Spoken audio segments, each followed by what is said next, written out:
Students, work from home online classes from St. Angel's Public School, Bagpat. Students, we have already started the chapter Poet and Pancakes and we have completed its first part. Today we are going to start its second part. In first part we read that the Gemini Studio was set up in 1940 in Madras, and the Ashok Mitran, who is the writer of this chapter, was working there, and he had the work of cutting the clippings from newspaper and to file up them. Now come to this part. The makeup room had the look of a hair cutting salon with lights at all angles around half a dozen large mirrors.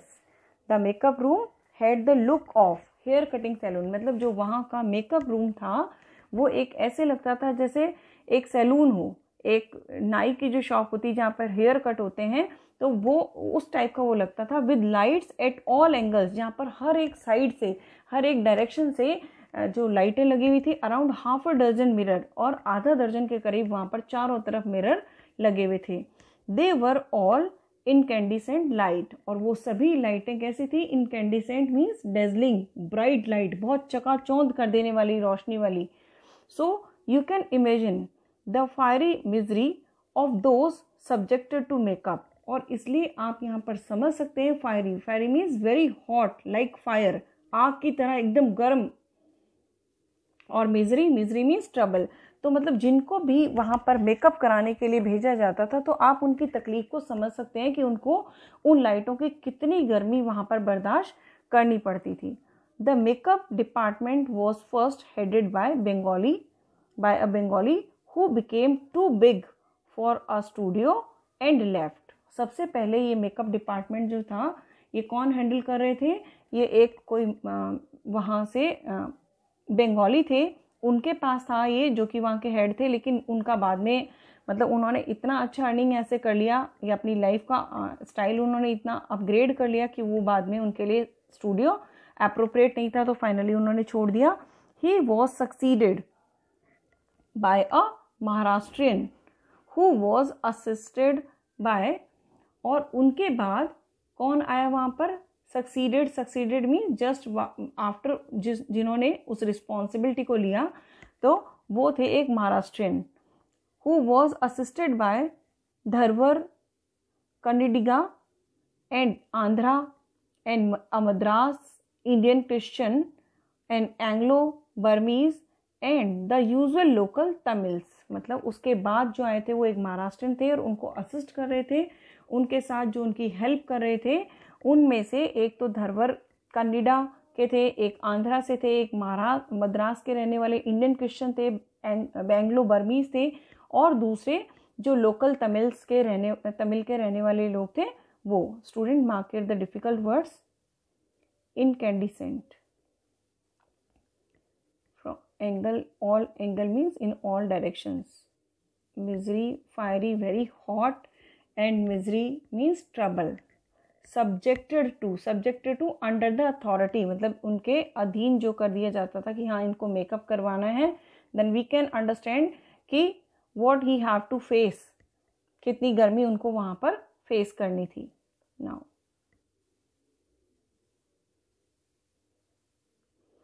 all this shows that there was a great deal of national integration before AIR and Doordarshan began broadcasting programs on national integration.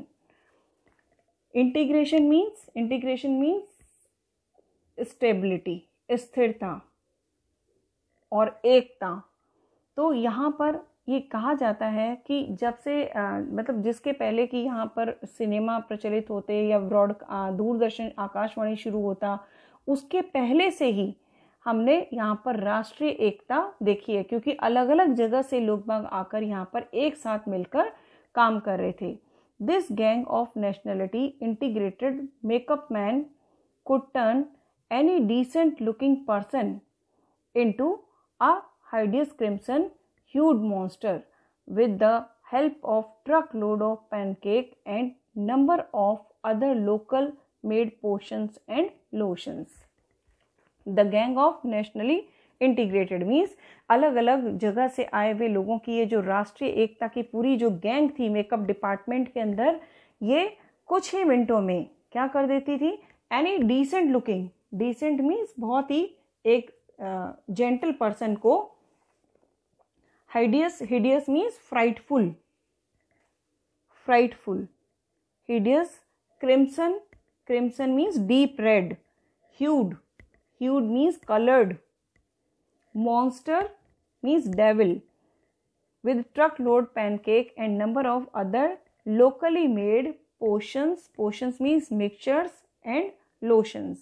Now क्या करती थी ये gang कि किसी भी एक gentle दिखने वाले पर्सन को अपने मेकअप से, मतलब जो मेकअप वो करते थे तो दूसरे जितने भी मिक्सचर थे और जितने भी वो ट्रक लोड पेन केक आता था उसको मिलाकर एक रेड कलर की जो वैली होती है उसके अंदर पाए जाने वाले मॉन्स्टर मीन्स एक राक्षस के जैसा किसी भी इंसान को वो कन्वर्ट करके उसमें बदल सकते थे. Those were the days of mainly indoor shooting. वो उन दिनों की बात है, ये तब की बात है जब इंडोर शूटिंग्स ज़्यादा होती थी. Means outdoor means out of India नहीं होकर इंडोर होती थी, घर के अंदर ही पूरा शूट हो जाता था. And only 5% of the film was shot outdoor. सिर्फ मूवी का मुश्किल से 5% पार्ट जो था वो ही बाहर शूट किया जाता था. Student mark the difficult word. First of all integration. Integration means stability and decent means gentle, monster devil, hued, colored, hideous, frightful, crimson means deep red color, and potions, mixtures.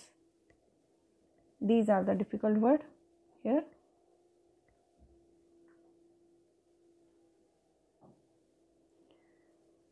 I suppose the sets and studio lights needed the girls and boys to be made to look ugly in order to look presentable in movies. I suppose मतलब मेरा ऐसा अनुमान है कि the sets and studio lights कि जो set लगते थे जहाँ पर मूवी पिक्चराइज होनी है वहाँ पर और जो लाइट्स लगती थी, needed the girl and boy, उन लाइटों की और उस सेट की ज़रूरत होती थी कि जो भी लड़के और लड़कियाँ वहाँ काम कर रहे हैं टू मेक अगली, कि उन्हें और अगली बना दिया जाए in order to look presentable in movies, ताकि वो मूवी के अंदर प्रेजेंटेबल लगे. एक्चुअली क्या मेकअप इतना ज़्यादा ओवर किया जाता है ताकि वो मूवी के अंदर जब कैमरे में आए तो बिल्कुल सही बैलेंस होके आए, लेकिन अगर एक्चुअल में हम उन्हें देखें तो वो ओवर मेकअप ही हमें दिखाई देगा. That is why writer use here अगली, कि उनको बुरा बनाने के लिए, लेकिन बुरा नहीं, वो मूवी के हिसाब से वो प्रेजेंटेबल बनते थे. A strict hierarchy was maintained in the makeup department. और एक strict hierarchy means ordered from higher to lower, क्रम के अनुसार ऊपर से नीचे की तरफ जो ऑर्डर चलता है, तो एक ये स्ट्रिक्ट मीन्स स्ट्रिक्टली जो हियरार्की थी वहाँ पर फॉलो की जाती थी. कैसे? The chief makeup man made the chief actor and actress अगली. मतलब जो मेन करने वाला था, जो चीफ था, जो मेन था मेकअप मैन, वो मेन एक्टर और एक्ट्रेस को मेकअप करता था.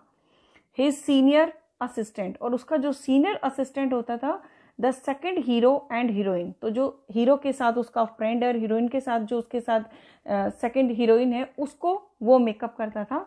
The junior assistant main comedian. Junior assistant का काम था कि जो मेन कॉमेडियन मूवी के अंदर है उनको उसको मेकअप करना. Now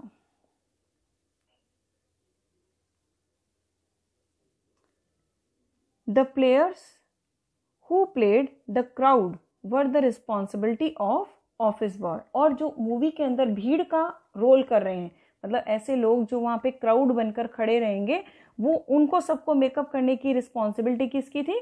office boy.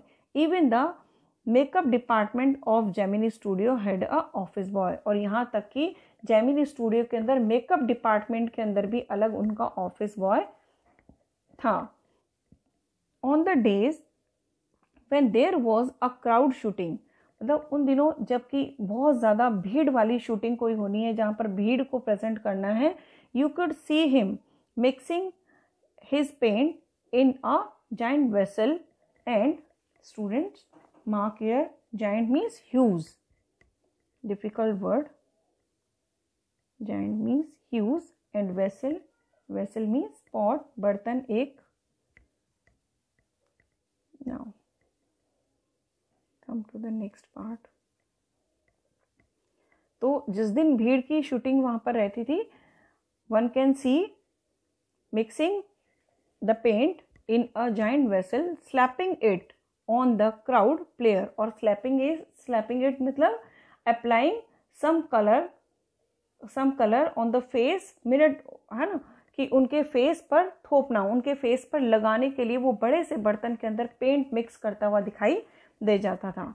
The idea was to close every pore on the surface of face in process of applying makeup. और आइडिया क्या था? आइडिया इसके पीछे थॉट यही था कि उनका हर एक पोर मीन्स माइन्यूट होल, जो स्किन का हल्का सा भी अगर होल है तो उस सरफेस को कवर कर देना, उसको ढक देना, यही उसका काम था मेकअप का. He wasn't exactly a boy, he was in his early 40s. हालांकि वो एग्जैक्टली कोई बॉय नहीं था, मीन्स अपनी यंग एज में कोई लड़का नहीं था. ही was in his early 40s, बल्कि वो अपने 40s के अंदर लग चुका था. Having entered the studio year ago in the hope of becoming a star actor. और उसने कई सालों पहले इस स्टूडियो में वो एंटर हुआ था, इस स्टूडियो में आया था ये सपना लेकर, ये उम्मीद लेकर कि एक वो बहुत बड़ा कलाकार एक्टर बनेगा और अ टॉप स्क्रीन राइटर, या फिर अगर वो नहीं बन पाया तो एक अच्छा राइटर तो वो बन ही जाएगा, कहानी लिखने वाला, डायरेक्टर अदरवाइज, और lyric writer. He was a bit of poet, और वो थोड़ा सा कवि भी था, मीन्स वो अपनी रचनाएं भी करता था. Students, mark the chapter here.